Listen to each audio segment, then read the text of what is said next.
Yeah, dear Corinne Flick, dear David Runciman, dear guests, it is a great honor and pleasure for me to speak on this occasion in several respects.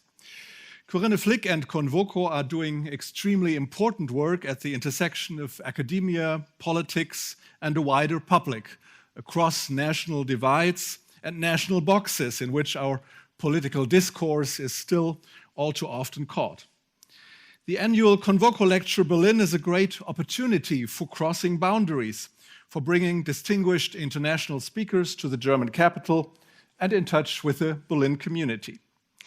Also, it is a great honor for me to speak tonight in introducing David Runciman, who will be giving this year's CONVOCO Lecture shortly, a highly reputed political scientist and one of the most original and influential thinkers on democracy recently. As a historian, I welcome the opportunity for interdisciplinary dialogue, which is nothing less than indispensable when it comes to discussing democracy. I should say it is self-explanatory that this topic belongs to political science, including political philosophy, as it concerns elementary ways of doing politics, of generating politics and even government from society. It may be less self-evident to have historians raise their voice in that matter. And yet, not only are they claiming their own relevance in all things democratic, it is political scientists themselves who often turn to history when it comes to the democratic present or even democratic futures. David Runciman certainly does so in a very profound manner. Upon a closer look, it is in fact different modes in which a historical perspective unfolds, or may teach us lessons, to frame it in the pedagogical way that is often connected to reflections on democracy. Probably the most obvious mode is the search for past examples. How did democracy work in earlier times? How did societies back then cope with challenge and crisis? A second mode, which has gained prominence in recent years, is more meta-historical. It is about the fundamental historicization of democracy. Both modes, by the way, are apparent in David Runciman's work. His book, The Confidence Trap, rather represents mode one, the historical examples mode, as it tells us, as the subtitle reads, History of Democracy in Crisis from World War I to the Present. His more recent How Democracy Ends, on the other hand, is a fine example for what I refer to as Mode 2. Because fundamentally historicizing democracy not only entails a deep knowledge of the fact that democracy has had a history, but that it continues to have one today and in all foreseeable future. Sorry. That marks an extremely important difference, not only in grammar. We have had an understanding of democracy and republicanism as new modes of government, and indeed of organizing a society for a long time. Maybe even the citizens of Athens in the 5th and 4th centuries before Christ harbored this idea of newness vis-à-vis the past. And this idea of newness about the republics, for example, also present in Hannah Arendt's book on revolution. Although the ancient Greeks lacked the modern idea of progress. Certainly from the late 18th century onwards, democracy became closely connected with the enlightened, with what we call the modern idea of progress. Back then, it was monarchy or feudalism or autocracy. No question whether authoritarianism was in retreat. It was the default mode of politics. In modern times, however, it is democracy, or at least it should be, and will be in an ever-increasing way. Democracy has had a history, now it is just here to stay. That very persuasion, however, has come under siege in the beginning of the 21st century. With the failure of the post-1990 liberal democratic enthusiasm, and more broadly with the fundamental critique of progress and modernity in all variants, it has become clear that democracy continues to have a history, and not just in the emphatic sense of a triumphant march towards universal implementation. If something is historic, it is contingent. The fundamental historicization of democracy that we've seen in the past 2 decades or so, therefore, is about a growing awareness that it may be different, that there may be something else than democracy in the future, including the future of the West.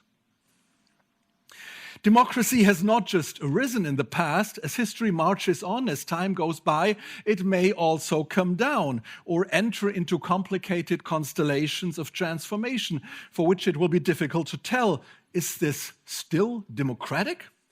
As it does not adhere to our textbook knowledge of what democracy is or how it works.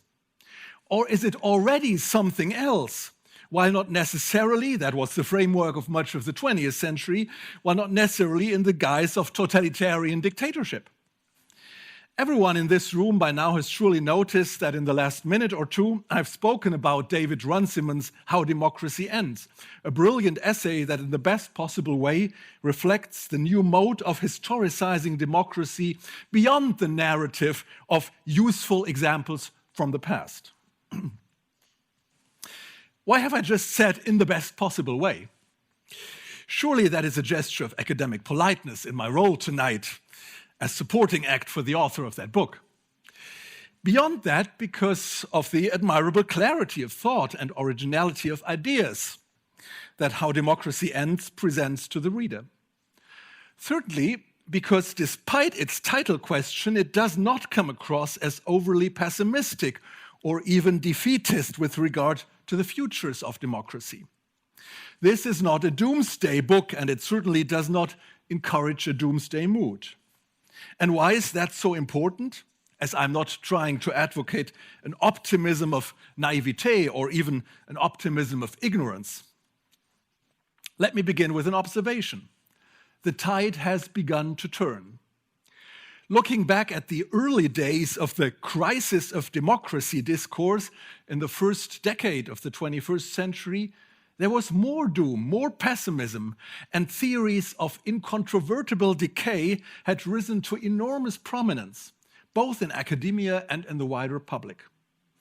Colin Crouch's Post-Democracy is a good case in point, featuring the diagnosis that democracy had been in decline since the heydays of the Keynesian welfare state were over in the mid-1970s, and that neoliberalism and globalizations had left mere ruins of democracy.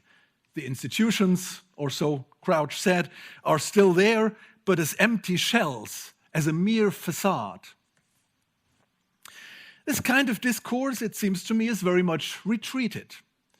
The term post-democracy does not figure prominently anymore. Certainly, the reason for this retreat is not a global consolidation of democracy in the classical sense, or even a new wave of democratic regime change in the Huntingtonian sense. Much rather, there is an increasing awareness of the limitations of such theories with regard to both reality and discourse. Looking at the political situation in Western countries, and certainly here in Germany, if less so, for example, in the United States, democracies have not turned out to be as fragile as it may have looked a bit earlier. Democratic institutions are much more than a facade of a new authoritarianism. Institutions do matter, and institutions work. And do they really work less effective than, say, in the 1980s or in the 1950s? The populist and authoritarian challenge has produced a democratic counter-reaction, very visibly so in this country. Of course, there are defectors, but hey, a population of homogeneous believers is not what a democracy would want to be. Overall, people have rallied to the support of democracy, and that is true not at least for the elites, including academic elites. It is also true for the left. Over the course of the 20th century, the political left in Western countries had difficulties overcoming their dislike of liberal democracy. It always seemed to them that something different than parties, elections, pluralism, and separation of powers would lie ahead, and that those institutions and even the idea of fundamental rights was somehow biased towards a bourgeois capitalist order. Hardly any longer. The left has come to support the liberal democracy in an unprecedented way, and that's true as much in Germany as in the United States. Theories of democratic doom have also turned out to be problematic as discourse in the messages they are sending, in their communicative function. Let there be no mistake, a radical critique of democratic practice and even democratic theory remains an indispensable part of democracy. However, the proponents of such critique sometimes seem to have forgotten about their own discursive power, about their ability to influence democratic publics, and hence about their democratic responsibility. What would the less well-educated make of a permanent media talk about democracy having turned into a mere facade? Not unlikely, they would understand such talk as confirming their prejudices and conspiracy theories, and flock to right-wing populist parties come the next election. In a broader sense, also, the mood of democratic discourse has changed. The title of tonight's lecture, as Corinne Flick already mentioned, may be a case in point. Is authoritarianism in retreat? While we are still looking forward to having this question answered, yes or no. The title of a similar lecture 10 years ago would much rather have been something like The Rise of New Authoritarianism. Now, at least, its retreat is a possibility that we should consider. It seems to me that it has become more difficult to give clear-cut answers to such questions. Historicizing democracy in what I refer to as the meta-historical mode is not only about the alternative of stay or fall, and indeed it ought not, it must not end with opening up the possibility of an end of democracy. Vis-à-vis the populist and authoritarian challenges and against the backdrop of massive changes in political society, just think of the transformation of party systems, we often cling too much to a form of democratic nostalgia, a longing for the good old days of democracy in which everything was clear-cut and neatly packaged. In many respects, this ideal is close to theory and reality of post-war, of immediate post-war Western democracy, in the institutional and pragmatist understanding formulated by Joseph Schumpeter in the 1940s. Pluralism, elections, time-limited rule are its main ingredients. However, democracy has become more complicated during the second half of the 20th century, and the increasing complexity is not primarily a sign of weakness and decay, but an immediate result of the massive expansion of democracy in Western societies since the 1950s. Practicing democracy is not only, as Schumpeter had it, not only about voting once in a while, but has come to include a wide array of acting out as a group or an individual, including protesting in the streets, organizing a local initiative outside of political parties, or not accepting a parliamentary decision and hence bringing it before a court in search of true justice and additional legitimacy. For Schumpeter, right-wing populism as well as leftist activism would not have quite fitted his liberal electoral model. And yet it is hard to deny that such modes and practices have become part and parcel of 21st century democracy. From a historian's point of view, democracy in some respects has returned to an earlier state, before the modern quest for unambiguity and formal organization had begun to transform it. People rebelled in the streets. They acted out their own understanding of democracy, and the results were unorthodox and sometimes violent. What we are seeing in recent decades and often have difficulties understanding is the return of rough democracy.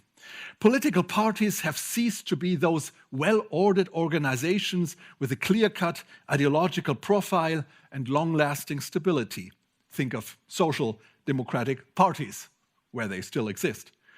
Today, parties often appear as volatile, as movements rather than organizations, led by charismatic personalities, sometimes even by clowns, who strive to delegitimize the dead serious character of classical democracy. Think of Beppe Grillo in Italy, Martin Sonneborn in Germany, and certainly Donald Trump in the United States. Is that still democracy?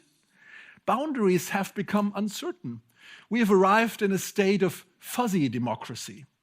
The fuzziness not only concerns blurred boundaries between democratic and non-democratic regimes, but also the manifold ambiguities within democratic institutions and procedures that so often irritate us. The relationship between national democracy and the incomplete, or should we rather say different, democracy of the European Union is a case in point. And Brexit has demonstrated to many that democracy does not automatically become better when we try to get rid of those practical and even constitutional ambiguities. Therefore, democracy, rough and fuzzy, is here to stay, at least for a while, and it should not be confused with a decline or even the end of democracy. Then again, attacks on democracy are very real, both from inside democratic societies and from non-democratic regimes and the accompanying ways of life, to cite John Dewey here, in China, Russia, or elsewhere. Somewhat paradoxically, the transformation of democracy, its crisis, and the attacks on it have brought to the fore some quite unambiguous features of democracy. Let me name 3 institutions that have re-emerged as pillars of democracy in recent discourse and practice. Number 1, elections. The new appreciation of elections is somewhat astonishing, but here it is, expressed in a huge public interest, surely forged in the crucible of American election deniers. Second, the centrality of human rights. Democracy, it has become clear, is not simply about government by the people. Beyond older notions of protecting minority rights, it is first and foremost about securing fundamental individual rights to freedom and security. Third, the importance of the Rechtsstaat, of an independent judiciary, and in the broader German sense of the term, Rechtsstaat, of the rule of law. Major conflicts about democracy today are fought over this principle, not accidentally. One need only mention names of democratic countries such as Poland or, most recently, of course, Israel. Taken together, the reaffirmation of those pillars underscores the immediate nexus between liberalism and democracy. All attempts at separating the two concepts have failed, as they have resulted in severe damage to democracy. Or is it all different?